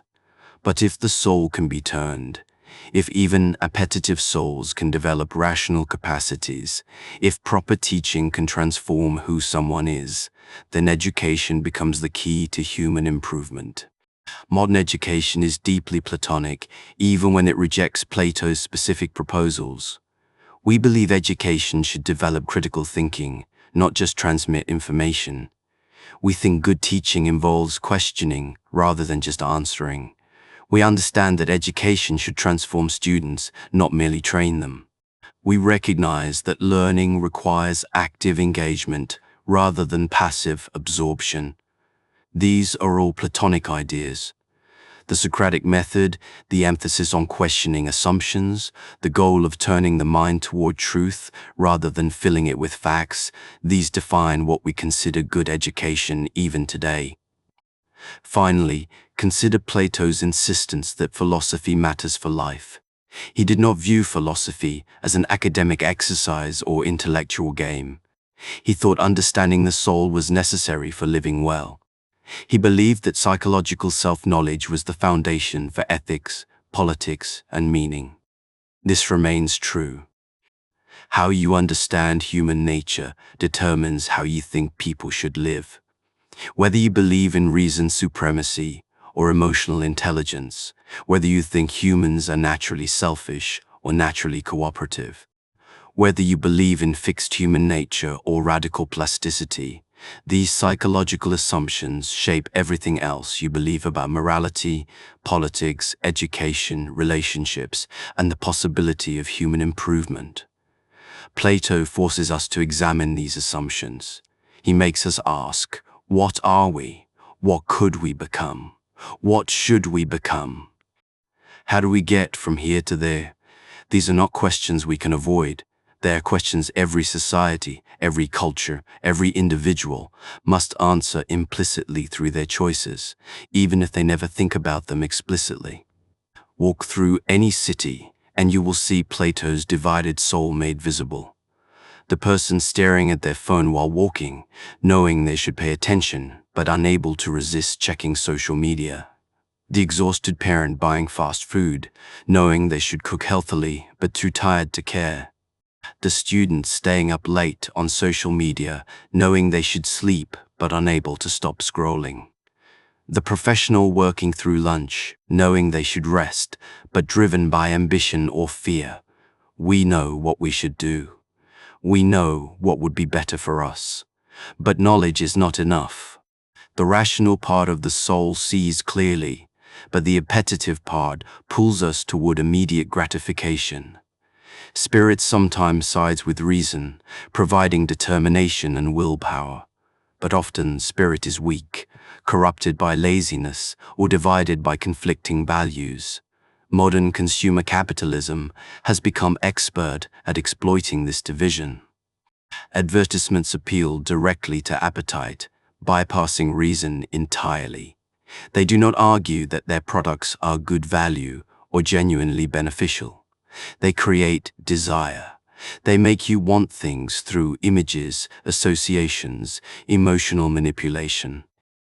And we consume, knowing rationally that we do not need most of what we buy, that happiness does not come from possessions, that we are being manipulated.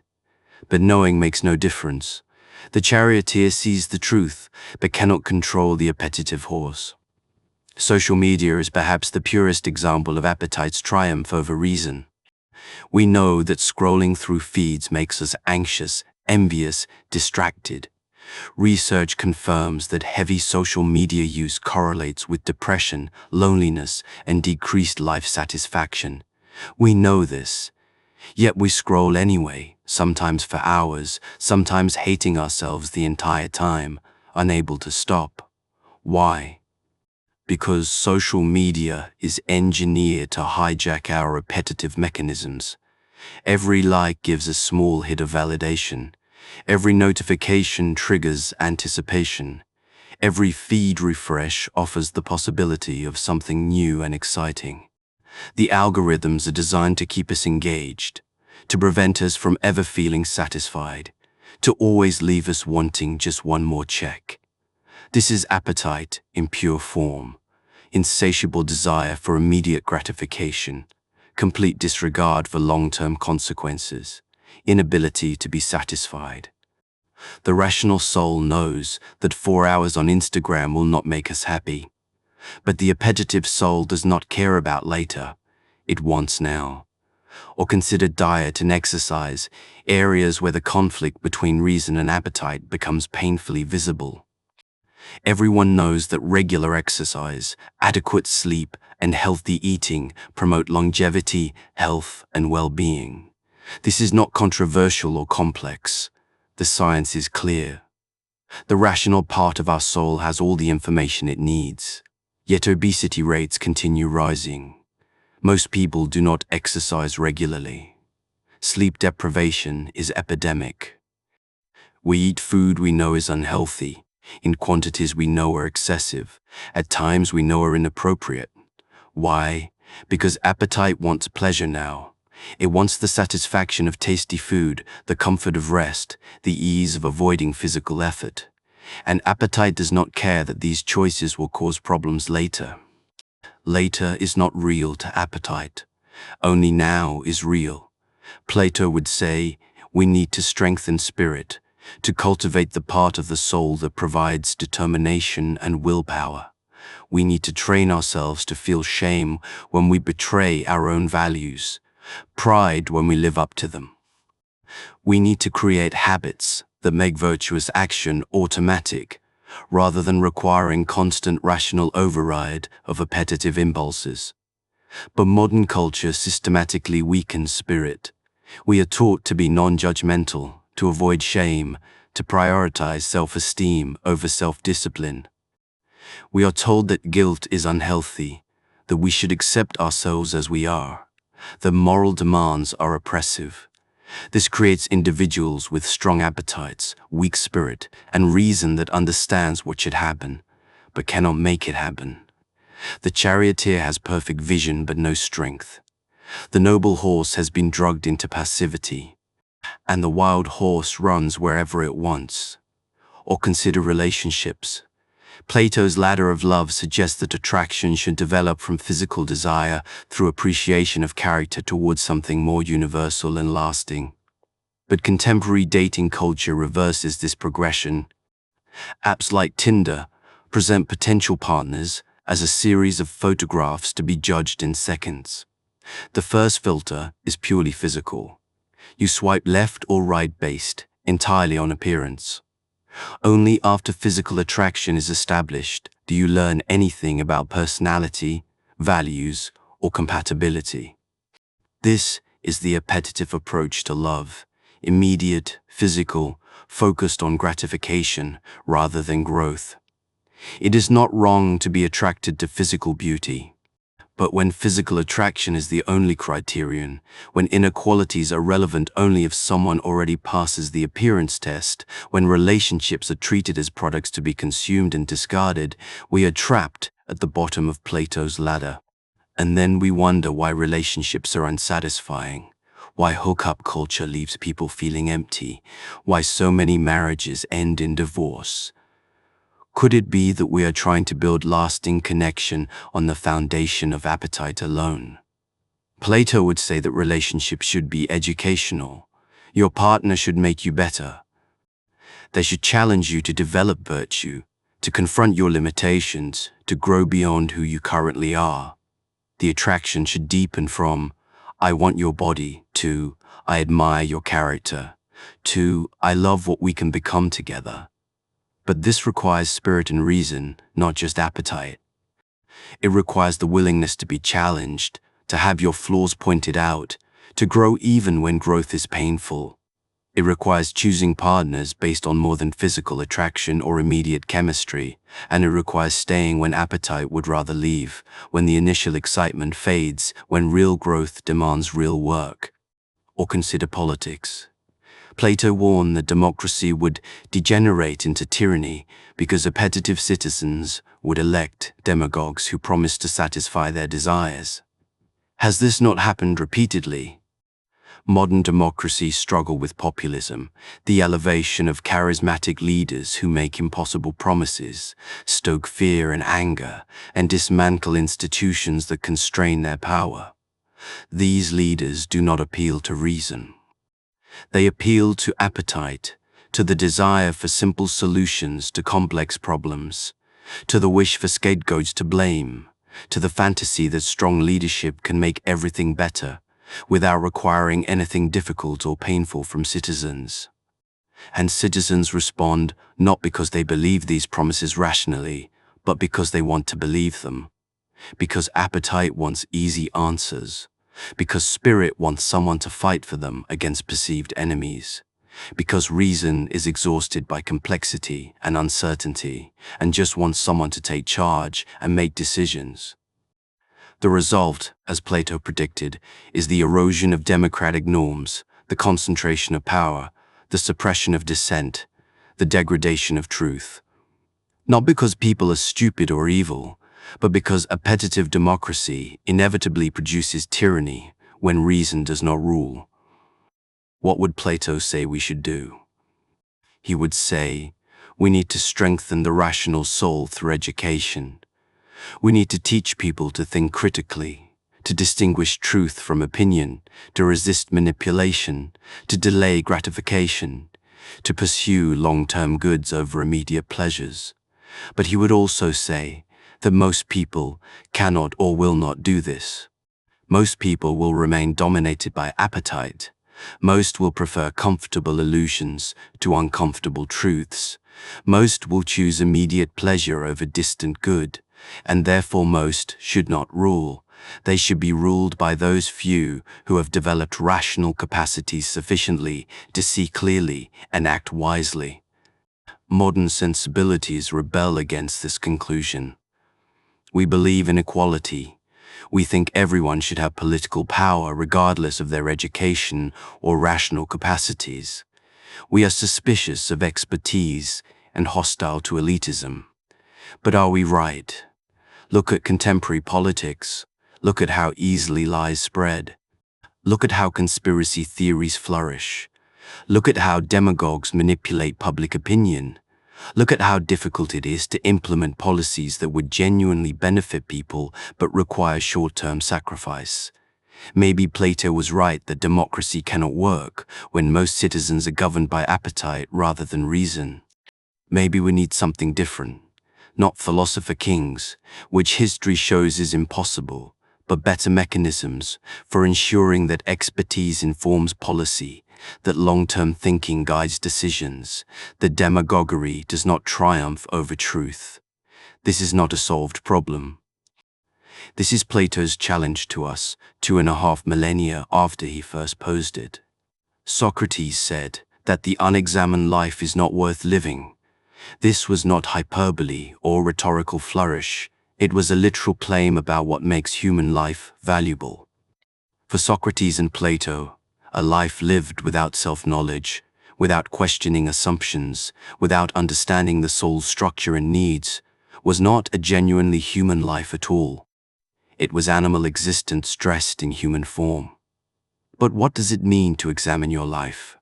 What does philosophical self-knowledge require? And why would anyone voluntarily undertake something so difficult? Start with the recognition that you do not know yourself as well as you think. Most people sleepwalk through life, driven by unexamined desires, unconscious habits, inherited beliefs. They want things without understanding why. They avoid things without knowing what they fear. They believe things without questioning where these beliefs came from or whether they are true. The first step of self-examination is becoming aware of this ignorance, noticing the gap between what you think you believe and what your actions reveal you actually believe, recognizing the contradictions in your values, observing the patterns in your behavior that you have never consciously chosen. This awareness is uncomfortable. It reveals that you are not the rational, unified agent you imagine yourself to be.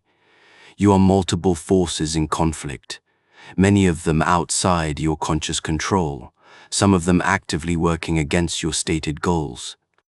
The second step is understanding these forces, identifying which impulses come from appetite, which from spirit, which from reason. Learning to recognize when you are being driven by immediate desire versus considered judgment. Discovering what you really value beneath what you claim to value. This requires brutal honesty. You cannot examine your soul while protecting your ego. You cannot understand your real motivations while telling yourself comforting stories. You have to be willing to see yourself as you actually are, petty, self-deceived, driven more by fear and desire than by truth and goodness. The third step is reordering these forces, strengthening reason, educating spirit, disciplining appetite. This is the work of a lifetime. You do not simply decide to let reason rule and then it rules. You train yourself gradually through practices that become habits, that become character. What practices? Plato would say, study mathematics to train the mind in abstract reasoning. Study philosophy to learn to question assumptions. Engage in dialectic, the back and forth questioning that reveals contradictions and pushes toward clearer understanding. Surround yourself with people who challenge you intellectually and morally. Avoid people who flatter you or confirm your biases. Practice delayed gratification. Choose activities that develop your rational soul, even when they are difficult or boring. Read complex books. Think through hard problems. Have conversations that make you uncomfortable. Expose yourself to ideas that contradict your beliefs. Practice moderation in satisfying appetite. Do not eliminate pleasure, but do not let pleasure dominate. Eat well, but not excessively. Exercise not for appearance, but for the discipline it requires. Engage sexually, but do not let sexual desire control your choices. Cultivate appropriate shame and pride. Feel ashamed when you betray your values or act on impulse against your better judgment. Feel proud when you do difficult things for good reasons. Let spirit serve reason by making you care about living virtuously. Most importantly, pursue truth over comfort. Care more about being right than about winning arguments. Change your mind when evidence demands it. Admit when you are wrong. Question your most cherished beliefs, especially carefully, because these are the ones most likely to be unexamined. This sounds exhausting, and it is. The philosophical life is not easy or pleasant. It requires constant vigilance, regular discomfort, perpetual questioning. It means never being able to simply relax into certainty or comfort. It means always being aware of how little you know and how far you are from wisdom. So why would anyone choose this? Why not just live unreflectively, satisfy appetites, pursue pleasure, avoid difficult questions? Why not be like the prisoners in the cave, comfortable in their illusions, happy with their shadow knowledge? Plato's answer is that the philosophical life is the only life appropriate for a rational being. To have the capacity for reason but not use it is to waste your essential nature. To be capable of understanding truth but choose comfortable illusion is to betray yourself. To have a divine part of your soul and leave it undeveloped is a tragedy. Moreover, Plato believed the philosophical life was happier than any alternative, even though it was more difficult. The person whose soul is well ordered, whose reason rules, who has understood truth, experiences a satisfaction that no amount of physical pleasure or worldly success can provide. This is not happiness in the sense of constant positive emotion. It is the deep fulfillment of living according to your nature, of actualizing your highest capacities, of understanding rather than merely existing. It is what Aristotle would later call eudaimonia, often translated as flourishing or the good life. Think of it this way: appetite satisfied brings temporary pleasure, but no lasting fulfillment. You eat a delicious meal and feel satisfied. 2 hours later, you are hungry again. You buy something you wanted and feel happy. A week later, the object is ordinary and you want something else. Appetitive satisfaction is inherently temporary, always needing renewal, never providing peace. But understanding, once achieved, is permanent. When you grasp a truth, it stays grasped. When you develop a virtue, it becomes part of your character. When you transform your soul, you do not have to keep transforming it. The work of philosophy creates lasting changes, rather than temporary satisfactions. And there is something intrinsically valuable, Plato thought, about living consciously rather than unconsciously, about choosing rather than being driven, about understanding rather than being confused. Even if the philosophical life led to no other benefits, it would be worth choosing simply because it is more fully human than any alternative. But Plato also believed the philosophical life had practical benefits. The person with a well-ordered soul makes better decisions.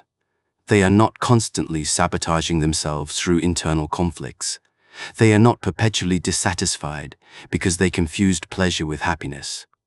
They are not vulnerable to manipulation because they understand their own psychology. They also treat others better. Someone whose reason rules does not lash out in anger, exploit others for personal gain, or act on destructive impulses. They recognize other people as fellow rational beings worthy of respect. They understand that justice benefits everyone, not just the weak or oppressed. This is why Plato thought the examined life was not just personally beneficial, but socially necessary. Societies composed of people with well-ordered souls would be just societies. Cities governed by philosopher-kings whose reason ruled perfectly would be good cities. The personal and the political were inseparable, because both depended on the same psychological foundation. Whether this is true depends on whether Plato was right about human psychology.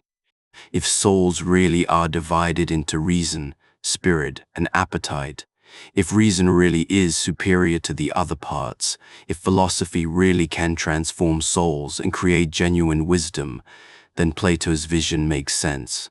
But if consciousness is unified rather than divided, if reason is just one tool among others with no inherent superiority, if philosophical training cannot actually transform character, then Plato's entire project fails. Modern psychology gives mixed answers. We have found that humans are indeed divided against themselves, that we are not unified rational agents, that unconscious forces drive much of our behavior. This confirms Plato's basic insight about internal division. But we have also found that reason is not as powerful as Plato thought. Rational arguments rarely change behavior. Understanding your problems does not automatically solve them. Intelligence does not correlate strongly with moral virtue, and philosophical training does not reliably produce wise, virtuous people. So Plato was partly right and partly wrong. Right that we are internally divided, and that this division creates problems. Wrong that reason can or should simply dominate the other parts. Wrong that understanding automatically produces virtue. Wrong that philosophers would necessarily make good rulers. Yet his fundamental question remains relevant. How should the soul be organized? Even if reason should not dominate absolutely, should it not at least guide? Even if understanding does not automatically produce virtue, is it not still necessary for virtue? Even if philosophers should not rule as kings, should not expertise count for something in governance? These questions do not have simple answers, but they are the right questions. And asking them, examining them, struggling with them, this is what Plato meant by the philosophical life. We end where we began, with the image of the wrestler who became a philosopher, with the man who excelled at physical combat but devoted his life to arguing that physical reality was illusion, with Aristocrat called Plato, broad-shouldered and powerful, who founded an academy that lasted 900 years, who wrote dialogues that still shape how we think, who never spoke in his own voice but hid behind Socrates, letting his dead teacher articulate truths the world was not ready to hear. What was he trying to tell us? What was the secret behind all the myths, all the arguments, all the psychological theory? Perhaps it was simply this: you are not what you think you are.